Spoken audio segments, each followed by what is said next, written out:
Hola, bienvenidos a una nueva edición de Estilo Humano. Esta semana vamos a hablar de algo que en lo personal me parece muy interesante, que es el tema de los uniformes. Uno pensará que tiene eso que ver con el tema de moda, pero en realidad tiene mucho que ver, y es porque es algo que nos han impuesto muchas veces, ya sea culturalmente, socialmente o inclusive autoimpuesto por muchas personas en nuestro día a día, y tiene un impacto psicológico en las masas y también individual. En las masas porque, por un lado, funcionaba antiguamente para dividir clases sociales, o inclusive en Grecia para poder controlar. Se decía que muchas veces controlaban a las mujeres basado en lo que tenían que ponerse, y era una manera de poder recluirlas y tenerlas en su lugar. Pero también después de la revolución industrial y también con la llegada de los uniformes de escuela, tiene otra connotación, una más masiva, una más como de crear una masificación y que todo el mundo se haya visto de la misma manera y que no se sienta uno diferente al otro. Pero a la misma vez también es contraproducente porque tiende a crear un rechazo porque no tienen individualidad o no se pueden expresar. Así que psicológicamente tiene esta dualidad bien interesante porque por un lado todo el mundo se siente igual dentro del mismo uniforme, ya sea para trabajar o para ir a la escuela, pero por otro lado tampoco tienen la oportunidad de expresarse y ser ellos mismos. Así que eso es lo que vamos a ver el día de hoy. Vamos a hablar de la parte cultural hasta la parte de trabajo, la parte social y también los que se autoimponen un uniforme por una cuestión de poder utilizar su energía cerebral y su creatividad hacia otras cosas que no sea su vestuario. Y lo vamos a ver literalmente desde la cabeza hasta los pies.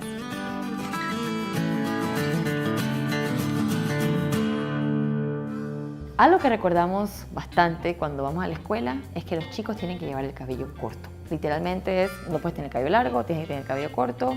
Y la verdad es que me llamó la atención de dónde viene esta teoría de tener el cabello así, porque sabemos que desde el principio de los tiempos los hombres llevaban todo tipo de cabellos. Se dice que empezó más que todo con el ejército romano, cuando estaban en la milicia, que les cortaban el cabello corto por una cuestión de higiene, para poder evitar obviamente tener todo tipo de enfermedades y porque no se lo podían lavar todo el tiempo. Y de ahí entonces empezó a crearse esta connotación y también por el clima.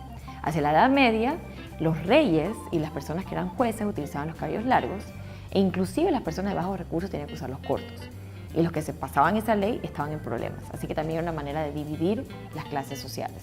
De ahí, bueno, el cabello largo y corto se ha llevado de diferentes maneras, pero fue literalmente con la llegada de las guerras, por ejemplo la guerra civil y luego la Primera y la Segunda Guerra Mundial en Europa, se empezó a utilizar entonces el cabello corto nuevamente por una cuestión de higiene, porque no se podían bañar todo el tiempo, utilizar agua, por los piojos, y más que todo se rapaban la cabeza porque cuando pasaban, tanto la parte médica, antes de eso pasaban a la parte del barbero y no había mucho tiempo de estar cortando el cabello bonito a cada uno, así que se los rapaban. Y obviamente con la llegada de la rasuradora eléctrica fue mucho más rápido. De ahí la connotación de que el cabello corto era una cuestión como de orden, de higiene, más que una cuestión de algo de moda o de belleza, empezó a utilizarse y obviamente luego en lo que eran las escuelas y lo demás, el cabello corto se volvió el estándar. En los años 50, 60, 70, cuando empezó todo el tema del rock and roll, los hippies, más que todo tipo de protestas en la calle, los hombres empezaron a utilizar nuevamente los cabellos largos, pero obviamente las escuelas y obviamente aquellas personas que eran mucho más clasistas y mucho más estrictos no lo veían como algo correcto, y hasta el día de hoy en realidad la utilización del cabello corto en las escuelas, más que todas las más serias y privadas, es un estándar. En realidad es muy raro ver, tanto en escuelas públicas también como en privadas, que puedan los niños utilizar el cabello largo, y siempre va por esa mano de la higiene. Aparte de utilizar el cabello corto por una cuestión de higiene, para evitar piojos, por ejemplo, en las escuelas y todo lo demás, también es una cuestión de mantener un orden. Es muy importante mantener una equidad y un orden entre los niños, porque obviamente si tú le das plano abierto a las personas para utilizar todo tipo de ropa y también todo tipo de cabello, uno no puede tener mucho control sobre lo que pasa dentro de las instituciones. Como digo, el cabello largo y corto en los hombres ha sido cambiante según las épocas. Obviamente también durante el siglo XVIII utilizaban las pelucas, en Inglaterra, por ejemplo, los jueces, viniendo de la Edad Media, que también lo utilizaban largo, y siempre ha tenido esta connotación cultural de separar masas, pero como digo, más que todo de un control de higiene.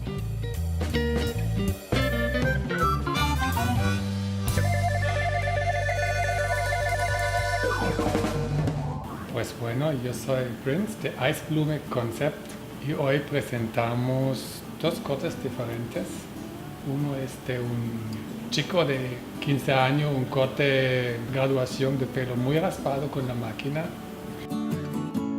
Y el muchachito, vamos a hacer un corte que puede estar un poco más versátil en sus vacaciones y por supuestamente cuando se va para la escuela.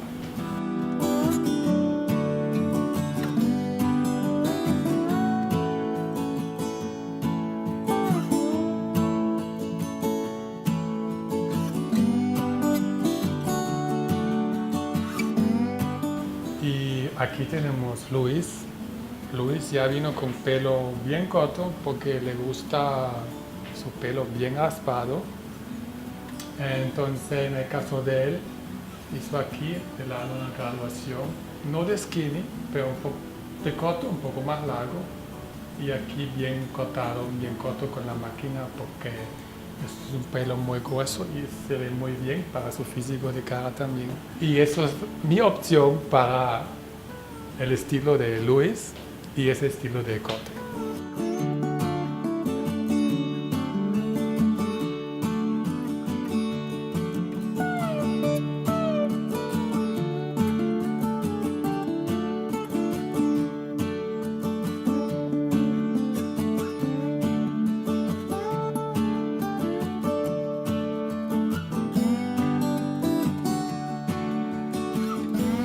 Pues bueno, el muchachito vino con un pelo mucho más largo y creo que él tuvo un undercut antes, pero no repetimos el undercut y yo le hice una cosa más individual y pienso que le queda bien, es un poco más versátil, lo puede pararlo, pero también para la escuela lo puede bajarlo un poquito en la frente y se ve más, plain. Y pues bueno, también es muy importante si el corte es un poco más versátil, ¿no?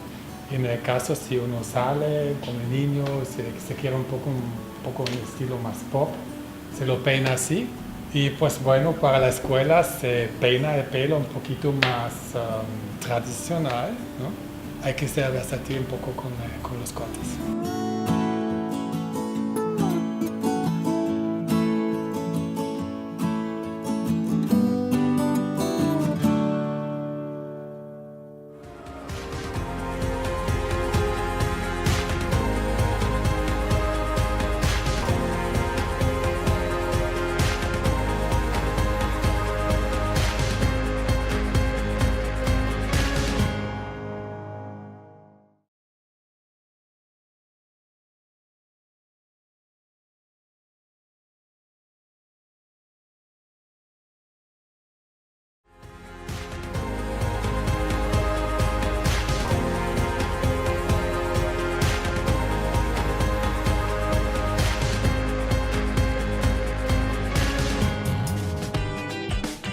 Un tipo de uniforme que conocemos, obviamente, en el día a día es el tipo de uniforme de trabajo específicamente. Cuando se habla del uniforme de trabajo, empieza con la revolución industrial y pueden entonces hacer el uniforme en masa.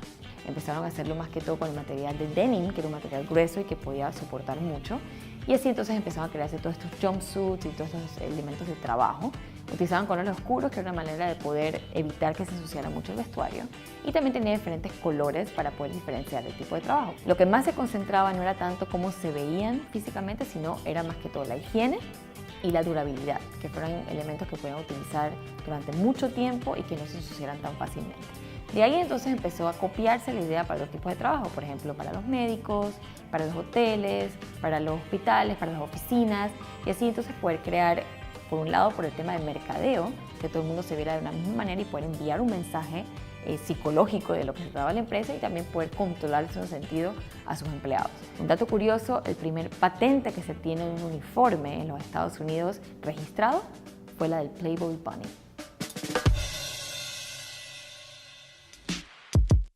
Y luego de hablar sobre la historia del uniforme de trabajo, nos vamos a concentrar en uno que hoy en día está súper de moda, que es el de los chefs. Pero en realidad tienen muchísimo tiempo de existencia, mucho antes de lo que nosotros pensamos.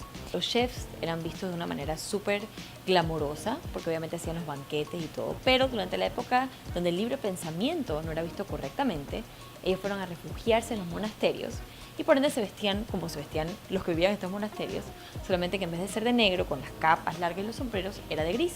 Y ese básicamente era el vestuario que tenían los chefs durante todo ese tiempo, hasta finales del siglo XIX, cuando vino un chef llamado Marie-Antoine Carême, que él lo que hizo fue cambiar ese color del gris que utilizaban desde, obviamente, que estaban encerrados estos monasterios hasta el siglo XIX, a blanco, porque decía que el blanco representaba la pureza y que obviamente al estar en una cocina era lo ideal. Y se vestían con las chaquetas y los sombreros altos. Entonces las chaquetas tienen una razón de ser también. El hecho que están cruzadas es para poder intercambiarse en el caso de que se hayan manchado, por ejemplo, y también para protección, por las fibras que tiene, del calor y también de cualquier cosa que les puede salpicar de la cocina. Así que tiene una razón de ser esa chaqueta. Por ejemplo, en su momento también llegaron a utilizar pañuelos y la razón que utilizaban era más que todo para poder secarse el sudor de estar en estas cocinas antiguas con los fogones que les daban mucho calor y también por una cuestión de higiene, obviamente. Los pantalones por lo general son de cuadros, de gingham o Vichy, y son blanco con negro o azul con blanco para disimular las manchas también de la cocina, aunque muchos prefieren también tenerlo de blanco porque de esa manera se ve más elegante para todo lo que tiene que ver con banquetes, pero también pueden verse que estén limpios y utilizar el bleach, por ejemplo, cosas blancas es mucho más fácil. El tema de sombreros también obviamente tiene que ver con la higiene y poder cubrirse el cabello. En su momento, como digo, tenía que ver con los monasterios y todavía muchos utilizan estos sombreros muy altos, pero hoy en día más que todos utilizan simplemente una especie de boina para poder cubrirse el cabello. Hoy en día los chefs han pasado de ser cocineros y estar detrás de la cocina a tener un papel estelar con programas de televisión, con ser las caras de restaurantes, o sea que obviamente los colores y las modas tienen mucho que ver cómo se van a vestir, de las de jeans, de las más gruesas, tirantes por ejemplo, en los delantales, son cosas que se han empezado a utilizar por un lado la comodidad y la tecnología, pero por otro lado también para poder verse súper trendy, inclusive obviamente existe la moda para este tipo de cosas. Y aquí en la central de uniformes estamos viendo todos estos uniformes de chefs, tienen lo último en la moda, con esta marca americana que se llama Chefworks, que tienen en varios países del mundo, en 80 países, y aquí tienen distribución para la región y tienen de todo. Tienen desde delantales hasta gorros, hasta los sacos, las camisas, así que vamos a ver todo lo que tienen.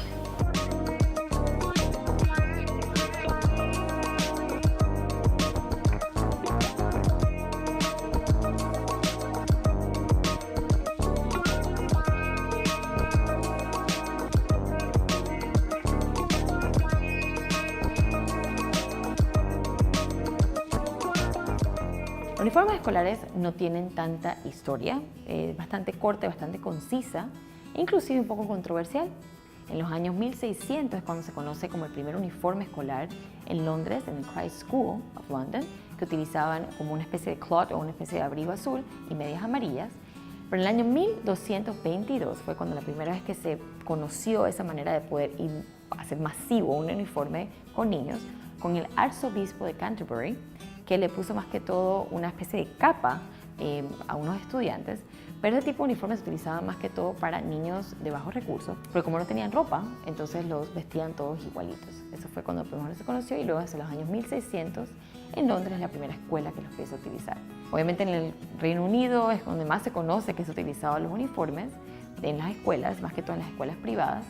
Y en los años 70 todavía se veía en varias escuelas públicas y privadas la utilización de uniformes. En los años 80 es cuando empieza a verse en los Estados Unidos, pero automáticamente causa un rechazo por esa parte de la expresión y la individualidad. En ciertas escuelas privadas es que se ven los uniformes, pero en las públicas no es muy común, más que todo simplemente decir tienen que vestirse con ciertos colores o obviamente ciertas reglas a la hora de ir a la escuela, pero nunca se ha visto como algo que en verdad los chicos quieren hacer. Aquí en Panamá se utilizan uniformes y la realidad es que ha habido varios estudios que dicen que es inclusive hasta mejor para los estudiantes. Llegan menos tarde a la escuela porque están pensando en lo que tienen que ponerse, crean menos riñas y menos problemas porque obviamente todo el mundo se ve igual. Pero a la misma vez hay otros estudios que dicen que al revés, entonces no crea individualismo, no crea esa manera de poder expresarse y también crea mucho impacto psicológico, especialmente en las mujeres, tener que usar cierto tipo de ropa que quizás no las hace sentir muy cómodas o no se sienten que les favorece mucho, por decirlo de esa manera. Anteriormente en lugares como la Gran Bretaña o Inglaterra, el utilizar un uniforme era símbolo de cierta clase social, pero vemos que hoy en día hay escuelas públicas y privadas por igual que utilizan los uniformes como una manera de poder regular a los estudiantes y controlar lo que ellos se ponen.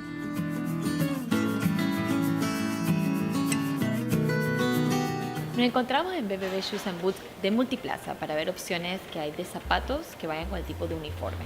Más que todo el uniforme de escuela, que es el que más tiene reglamentos, pero también el uniforme que utilizamos en el día a día, ya sea que trabaja en un lugar como un banco, por ejemplo, o lugares que te piden algo muy específico a la hora de usar un par de zapatos. Y son tips más que todo sobre cómo comprarlos. Muchas veces te dicen, ok, no pueden zapatos, por ejemplo, abiertos o tiene que ser un tipo de color, pero hay cosas que van más allá para que sean prácticos, nos duren mucho tiempo y que no nos molesten en los pies. Básicamente tiene que ser un zapato que sea de buena calidad, pero que no sea muy duro. Un zapato muy rígido obviamente te va a doler mucho, va a deformar tu pie en cierto sentido, especialmente si eres un niño. O sea, que un zapatito que sea de un cuero suave, que sea moldeable, tanto para niños como para adultos, siempre es muy práctico. Muy importante también es que la suela sea de goma, no sea de plástico, porque obviamente al pisar, principalmente si eres un niño, puede ser un poco peligroso, obviamente si es una suela muy resbalosa, pero también si eres una persona que trabaja en una oficina o un lugar que tienes que caminar mucho, tener una suela que sea un poco más fuerte es muy importante. También se recomienda que tenga un poquito de tacón, no que sea completamente flat, como esto más o menos, porque de esa manera no estás completamente en el piso y amortigua un poquito tu caminar. Y obviamente con los niños también siempre es más cómodo, siempre los zapatos de escuela tienen alguito de tacón, porque obviamente es más cómodo para ellos también. Muy importante a la hora de buscar un zapato que no sea muy pequeño en la parte de adelante, que no sea puntiagudo, porque eso puede deformar un poquito tu pie y puede dolerte. Algo así cuadradito también es bueno, igual con los niños. Es muy raro ver un zapato de escuela que sea puntiagudo, casi siempre son redonditos o cuadraditos, porque así el pie respira un poquito más. Muy importante también es que tenga ventilación, algo así es buenísimo, porque obviamente la ventilación ayuda a que el pie no sude mucho y que no tengas mucho calor y que sea más cómodo también, que duren mucho más los zapatos. Al buscar un tamaño de zapato también es muy bueno que el dedo no toque la punta de adentro, sino que tengas espacio, porque obviamente si algo te queda un poquito apretado, o estás tocando todo el tiempo tu dedo, la punta del zapato, entonces va a ser muy incómodo y va a ser muy malo para tus uñas y eventualmente no te va a durar mucho. El zapato tampoco puede ser ni muy pequeño, pero principalmente no muy grande, especialmente cuando se trata de niños, porque un zapato que, por más de que se amarre, si el zapato les queda muy ancho, va a estar como bailando en el pie y no va a sostenerlo mucho y va a ser muy incómodo al caminar. Y por último, nunca es recomendado, ni para oficina ni para escuela, un zapato tipo botín, o sea que te cubra los tobillos, porque eso puede hacerte muchísimo daño, no respira el pie, no camina de manera correcta, así que es mejor siempre que sea por debajo del talón. Esos son algunos tips a la hora de buscar zapatos ya sea escolares o ese zapato que vas a utilizar en tu día a día, en tu trabajo.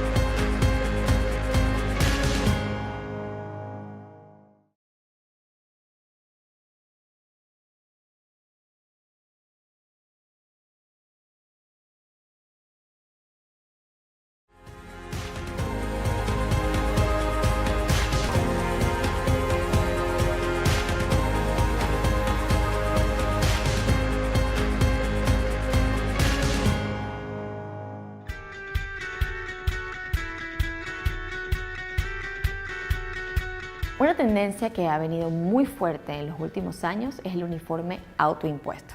Y son personas que han decidido ponerse un uniforme en su día a día, ya sea por una razón de poder utilizar sus neuronas y su creatividad para otra cosa, o simplemente por gusto o por necesidad.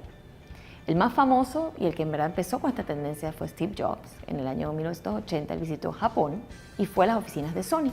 Cuando entró a las oficinas de Sony y vio que todo el mundo estaba uniformado, les encantó la manera que ellos funcionaban mucho más ordenadamente y creaban un ambiente de trabajo mucho más cómodo, que decidió entonces implementarlo en Apple.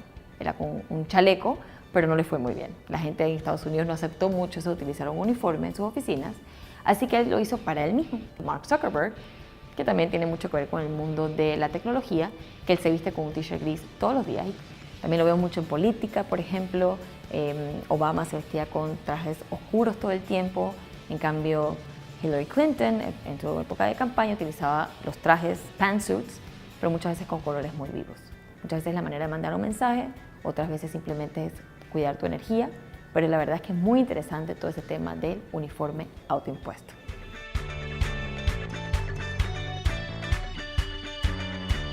Hola, yo soy Patsy Owens. Estamos en el Hotel Sheraton, donde tengo una tienda de joyería vintage.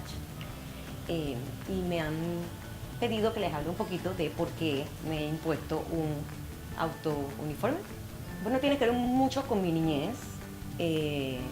Mis padres eran personas muy intelectuales, más no el mejor gusto en su vestir. Y tomé la decisión de que tenía que aprender un poquito de moda. Y decidí que el día que yo pudiera hacerlo, yo me iba a vestir de una manera en que nadie volteara a verme ni notaran que yo había entrado o que había llegado o que estaba allí. Así comenzó. No comencé con el negro, comencé con colores menos vistosos, beige, navy, y seguí sintiendo ese miedo de no saber combinarme. Y comencé con el negro y blanco, ¿por qué no? Negro con negro, jean y negro, gris y negro, y me quedé en esos colores. Se me facilita ir de compras, no tengo que ver nada que no sea de otro color, que no sea negro. Se me facilita a la hora de vestirme, no tengo mucho que pensar en la combinación.